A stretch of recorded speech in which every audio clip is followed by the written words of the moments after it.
I did not plan on doing one of these reviews, or any video for that matter, during the Christmas period, except maybe Rise of Skywalker, but we will have to see, because busyness, simple as that. However, I found a bit of time, and I felt like doing one of the Chucky reviews, because why not?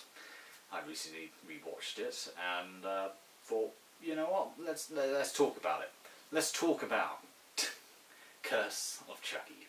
So a bit of background, for those that don't know. I believe it's Universal that used to have the Chucky IP, and after the flop that was Seed of Chucky, they didn't really want anything to do with Chucky anymore. Chucky was dead, once again. It was the second big Chucky crash. It was, I think it was either Universal or Paramount. One of those two studios. I don't really remember. I should really have done my research about Horror Geeks.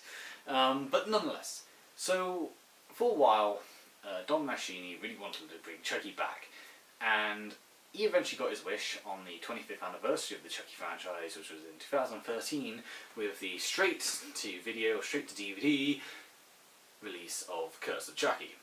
So, Curse of Chucky is not your big-budget Chucky film. It is more low-budget, and you can definitely tell just by a lot of the aesthetics and feel of the movie. It definitely doesn't feel as, like, movie-vised, if you know what I mean, more blockbusterized. You know, a lot of the sets do. The set doesn't look, you know, quite. It's not a very big set. Let's just say it's all centered around a house, and you know, the acting is the type of acting you get from like the typical Christmas movies you got on these days. You know, those ones that are on the TV and made for TV. That sort of sense, but nonetheless, we do have some big stars, obviously. Brad Dourif returns as Chucky, and obviously Tiffany returns as well, but only as at the end as a cameo, which means Jennifer Tilly returns. So we do have some big names in it. So the story itself is centered around a woman called Nika. Nika is paralysed from the waist down since birth, I should say, and her mother recently committed suicide after receiving a doll. This doll being a good guy doll. So, as the funeral occurs, or before the funeral, I don't know. I don't think it's really explained, to be fair.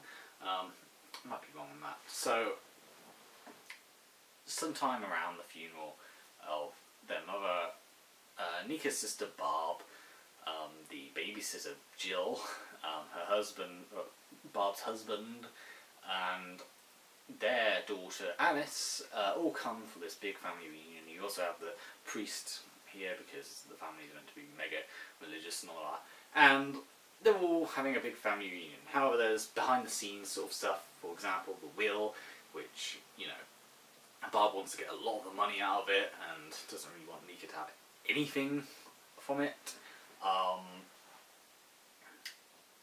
You know, she also has a lesbian relationship with Jill, which is the babysitter, or the nanny I should say, which is sort of awkward, I won't lie. It's a very awkwardly set up scenario. You got her husband who doesn't really trust her and is acknowledging said relationship, but at the same time he's just a lady prick. And you got the priest. Alice, she discovers the Chucky doll when she goes to the toilet, and Chucky scares her, and I just said Chucky doll, good guy doll, and of course she says, oh, he's called Chucky, he's going to be my best friend, etc. And of course Chucky whispers stuff into her ear.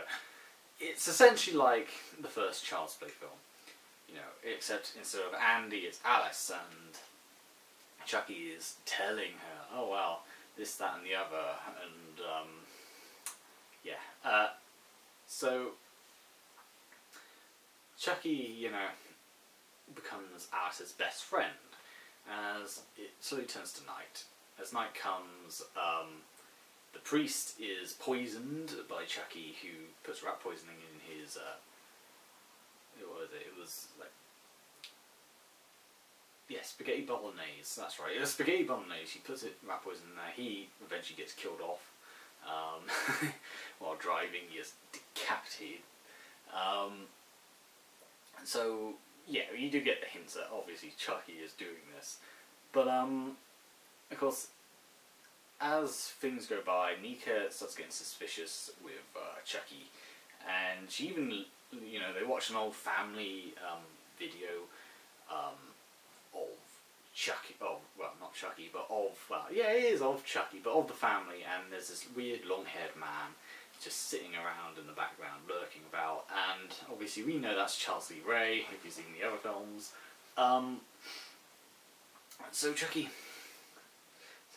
So she gets suspicious of Chucky, and she even, like, looks online about this doll, because it just came out of nowhere, and, you know, you got the priest that left really quickly for no reason. You had, you know, the mother's death, which seemed odd, because why would she kill herself? She was always happy, etc., etc. And she finds out, just before a power outage, I should mention, that supposedly there was this doll that was involved in these grisly murders, and this kid called Andy Barkley once said, oh, it's the soul of this murderer, Charles Lee Ray, etc., etc. So, yeah, you get that. She discovers the truth.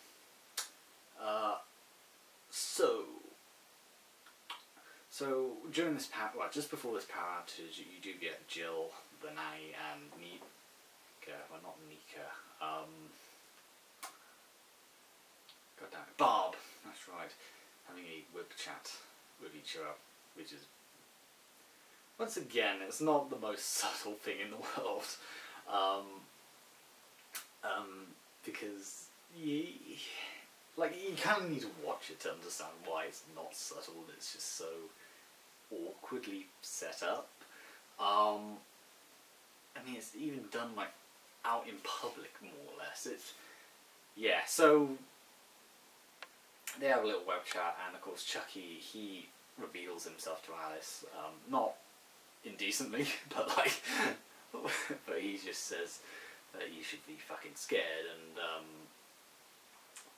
as a result, you know, with the power outage, Chucky kills the nanny by kicking a bucket over. I don't know why there was a bucket beside her, but hey, there was a bucket beside her, and she gets electrocuted because of the wires, and of course it burns a hole through her skull, and she collapses quite flat. So Chucky is on a rampage now. Nika, you know, freaking out over this, you know, Chucky doll. She obviously can't use the elevator to go up the stairs, so she has to crawl her way up. As Barb, you know, looking in the attic, she finds the Chucky doll, and this is after some noises go along with it to, you know, set up the tension to scare her, and of course she notices that the Chucky doll had a bit of like skin flaking. She peels it off, and it's revealed to be like makeup to cover scars, which are the Chucky scars from Bride and Seed of Chucky. So then Chucky, you know, he reveals himself again, and he peels the rest of the makeup off, revealing the cool looking scarring on his eye, and, you know, he says to her, "You've got your mother's eyes, and they're always too fucking close together." And it's such a great line, that is. And Chucky kills Barb, quite violently, takes her eye out, and she collapses down the stairs in front of Nika. Nika sees Chucky and freaks out. She tries crawling away as Chucky slowly comes after her. She's screaming for Alice, and of course can't find Alice. Alice is nowhere to be seen. Alice's father, he eventually, you know, realises something's up. He wakes, well, he's not woken up, he's got earphones in his ear, so he can't hear anything. That generic cliche, and he sees Nika freaking out. He sees the dead body, and he immediately gets Nika inside a car, gets them ready to go. However, he has to find Alice, so he goes off to find Alice. As a result, Chucky comes in. He tries to suffocate Nika inside of the garage using the car's exhaust. Don't know how he's able to do that with his short little body, but hey, it's not the weirdest, you know, out of logic thing to happen. So I forgot the guy's name. Alice's father, he comes back, he sees Nika, and he starts getting suspicious. He thinks Nika has done it. How a paralysed woman could, stab her sister in the eye and electrocute a woman to death is beyond me, but hey. Then again, this is the Chucky universe. So, Alice's father, he, drugs her and ties her up. He's then looking on a little webcam because he had planted like a secret camera on the Chucky doll to keep an eye on all the surroundings. Now, truth be told, this is actually revealed earlier on, which is why Barb goes looking for the Chucky doll to try and remove it, and that's why she ends up in the attic, etc. So he reveals that he's put the webcam in. He's like looking through the footage to try and find Alice, trying to figure out what the hell's been going on. And of course he notices that Chucky had actually locked Alice in like a little cupboard somewhere. Somehow Alice doesn't hear a damn thing, or scream for being locked away at all. As Chucky decides, he's going to go hunting down all the other family members one by one. And Alice's father, he freaks out, but as he, freaks out, he's then knocked over by Nika's wheelchair because Chucky pushed it in front of him. He is like on the ground, and Chucky's got an axe, and he then slices off his jaw in a very gruesome and brilliantly gruesome fashion.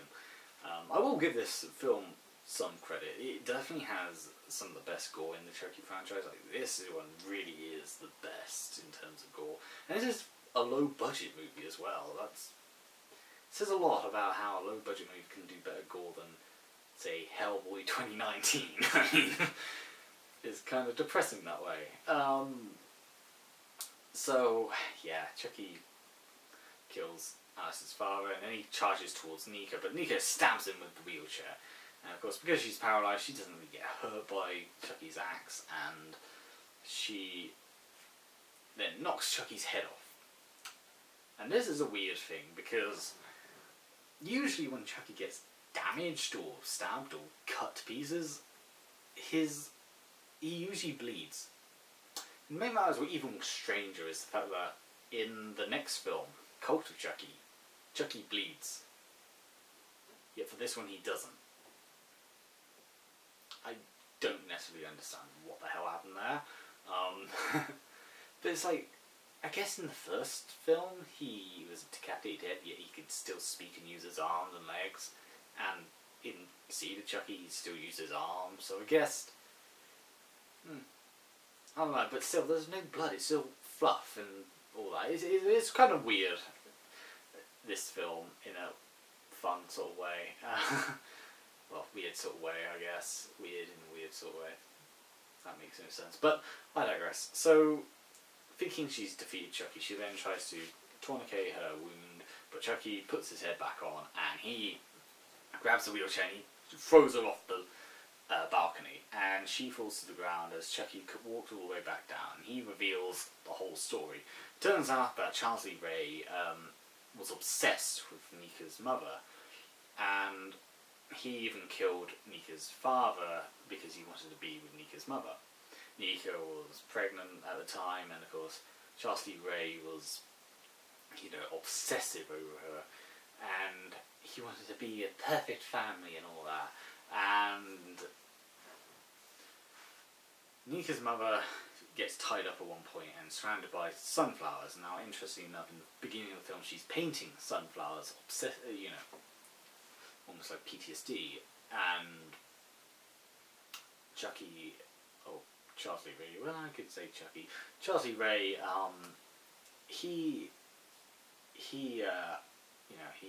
talking to her, and of course she's dragging the conversation on. She's dragging the conversation on because she's called the police beforehand, and the police arrive. And of course, he's upset, he's angry, and as an act of rage, of revenge, he stabs her pregnant belly, which is why Nika is paralysed. And Chucky obviously runs away, and it leads into the events of the first film. So I did think that was quite a nice connection to the first film, I guess. it's a celebratory movie, it's 25th anniversary, so I did think that was appreciative. And of course, he then gets reminded of Andy Barclay, and of course, Nika then like taunts Chucky by saying, well, you never killed this little kid and he's always defeated you multiple times and all that. And Chucky slowly gets more and more pissed off and eventually tries to kill Nika. Once the power does magically come back on, she rushes to the elevator and of course Chucky gets defeated. He's stabbed multiple times by Nika and Fluff pops out, and this is after he's just doing that and clawing at Nika and all that and trying to stab her, slashing her fingers, what have you. Eventually the police do arrive, and when they do, they see Nika holding a knife, crying, covered in blood, and they assume that she is responsible for all the murders in the house. Once again, I don't know how a paralysed woman could technically commit all those murders, but then again, there was a serial killer in America who was like this elderly granny who killed a bunch of her tenants and buried them in the garden, so I guess it is in the realms of possibility. So Nika is arrested, she's sent away. Alice, she's taken away and is living with her grandmother, which is the mother of the father, and it should be happily ever after.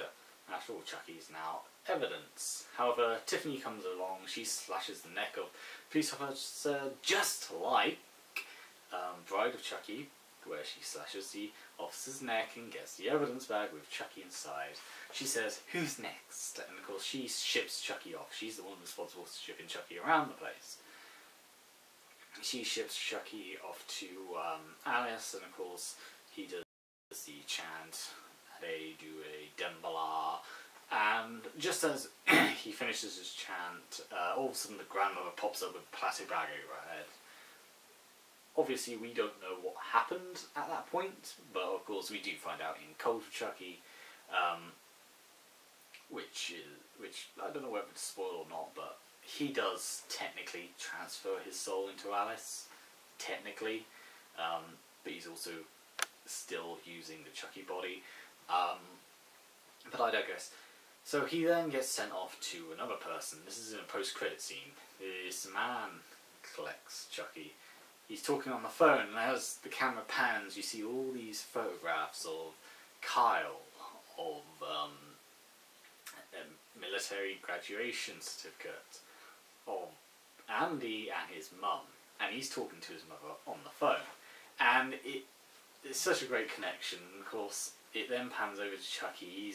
He's excited, he's ready to kill Andy because this is his long-time rival, and as he turns around, there's a shotgun directed at his face, and he says, "Andy!" and Andy says, "Play with this," in a very, very bland fashion, I should say, but luckily his acting does improve in the next film, and he blows Chucky's head off, or parts of Chucky's face. So yes, this film, when it got released, it was overwhelmingly positive. Everyone loved it. Everyone was really happy to see Chucky back on form. In fact, it's got the highest Rotten Tomatoes rating of them all. However, and this is something that I found quite interesting, is the fact that if you look on IMDb or any other site, you do see this sort of 50% clash, in a sense that the fans either like it or dislike it, and I can understand why. It definitely feels like a retread of the first Chucky film, and make matters worse, you have a bunch of human characters you don't really give two shits about. You don't care about any of these characters. Nika is the only one you kind of care about, and you do, well, obviously she's the main character, she's the main heroine, he's going to be sole survivor at the end, and yeah, I mean, you just don't care about these other human characters. You don't care about the mother who dies at the beginning, you don't care about Barb because she's a bitch, you don't care about the father because he's an asshole, and the priest, he's the priest, he just there die, and what makes matters worse is that you spend around 40 minutes of the film literally just centered around these characters, just preparing themselves to be brutally murdered. Like, that's it. We know that Chucky's going to come to life. We know Chucky's going to kill them. But they don't really do anything about like making these characters somewhat likable. Like, you know, I think in a sense the issue with a lot of slasher films is they make all the characters unlikable. However, you do have like the odd ones where they make the characters likable in a sense, and you do feel horrified or saddened when they do die. I think a good example is Nightmare on Elm Street 1 and 3, or even 2 for that matter. You know, you have some likable characters who are victims to Freddy Krueger, but you do feel somewhat sympathetic when they do die. In this film, however, you just don't care about them at all. So that is a major problem with the film. That said, this film does a good job with its low budget. You know, it keeps it in the dark, which is sort of good in a sense, because it does cover up the sort of cheapness of the set. However, it is then sort of defeated by the poor acting from some of the actors and actresses. With the exception of obviously Chucky, who's brilliant, and Nika, played by Brad Dourif's daughter, Fiona Dourif, is it? I don't remember, but like she's really good in it. Obviously, Jennifer Tilly's great. But yeah, it's a mixed bag sort of film, but it's not a bad film. It's just okay-ish.